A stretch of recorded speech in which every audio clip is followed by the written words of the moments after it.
Eu fui pra Índia agora, em outubro de 2022, e eu fui fazer um retiro de 15 dias. E quando eu planejei, imaginei, idealizei essa viagem, eu inconscientemente criei várias expectativas de como eu gostaria que fosse a viagem, de como eu gostaria que fossem os retiros, de quais seriam as transformações que eu ia viver. Eu queria me transformar, mas eu não sabia como transformar. É difícil imaginar qual é a transformação, mas eu queria ser transformado de alguma forma.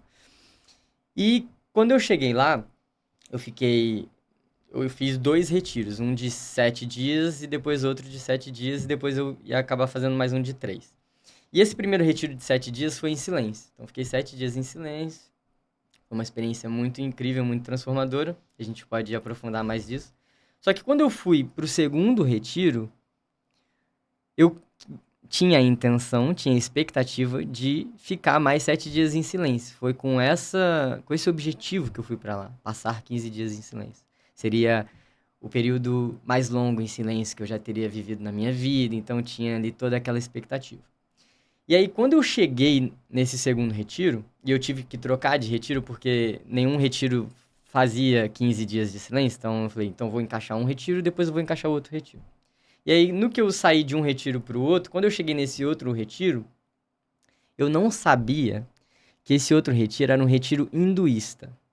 E eu também não sabia que esse retiro era de comemoração ao Diwali, que é um dos 2 maiores feriados da Índia.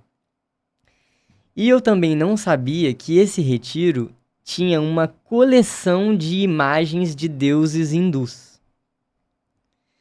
E que milhares de indianos passariam por aquele retiro ao longo dos 7 dias que eu estava lá.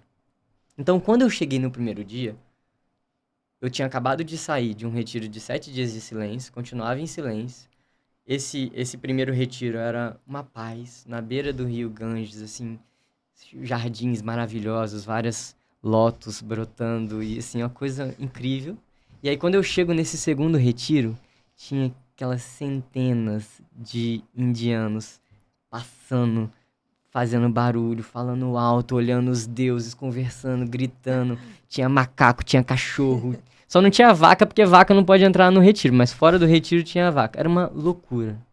E aí, na minha mente, eu ficava assim: o que que eu vou fazer? Como que eu vou ficar em silêncio nesse lugar? O que que eu faço agora que o meu planejamento de ficar em silêncio tá indo por água abaixo? O que que as pessoas que eu já declarei que eu ia ficar 15 dias em silêncio vão pensar se eu não ficar 15 dias em silêncio? Então a mente começa a criar esses milhares e milhares de pensamentos. E aí eu segui para a sessão de orientação do retiro, desse segundo retiro. E aí tinha um monge que tava. Um monge, na verdade é um sannyasi, é uma pessoa que dedica sua vida ao servir, né? Naquele ashram. E aí, quando ele começou a passar as instruções, as orientações pra gente, chegou no final, eu virei pra ele e falei, esse nome dele era Seiva Ananda. Aí eu falei pra ele assim, Seiva, saí do silêncio, depois de 7 dias, porque eu precisava fazer a pergunta, porque eu tava assim, ansioso, tão preocupado, tão descontrolado, que eu falei assim, olha, eu acabei de sair de um retiro de 7 dias, em silêncio, uma paz, e eu chego aqui com a intenção de continuar em silêncio, mas tá esse caos. O que que eu vou fazer? Como é que eu vou continuar em silêncio? O que que você me sugere para que a minha experiência, a experiência das outras pessoas, seja transformadora? E aí ele virou e falou assim: bem-vindo à Índia. Isso é a Índia. E talvez seja justamente isso que você veio aprender aqui. Porque se você quiser que o mundo esteja em silêncio para que você esteja em silêncio, é um desejo do seu ego apenas. Não é a sua essência, a sua consciência buscando a evolução. É o seu ego buscando silenciar o mundo para que você consiga buscar o silêncio interior.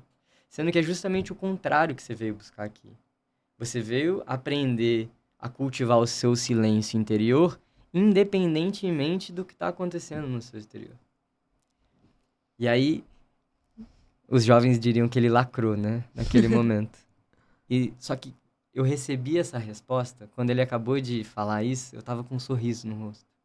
Porque caiu a ficha pra mim de que era exatamente aquilo que eu precisava escutar.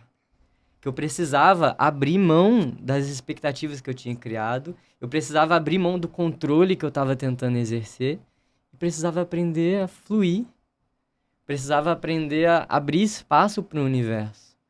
E é impressionante como cada experiência vem para ensinar uma coisa pra gente. Então, se no primeiro retiro de 7 dias eu fiquei em silêncio e busquei a paz, foi a entrada na caverna. Muitas vezes eu tava numa fase de muito estresse, de muita ansiedade, e eu precisava ir pra caverna pra me reencontrar, me reconectar comigo mesmo. Só que não adianta a gente tentar viver dentro da caverna, porque o mundo não é a caverna. O mundo não é o silêncio e a paz da caverna. O mundo é o caos da Índia. Acho que a Índia é o extremo, mas o mundo é barulho, o mundo é composto por pessoas diferentes, e a gente precisa aprender a fluir. O controle, ele traz muito sofrimento. Porque a expectativa, na maioria das vezes, gera frustração e a frustração gera sofrimento. Então, eu aprendi, assim, uma das grandes lições foi a fluir.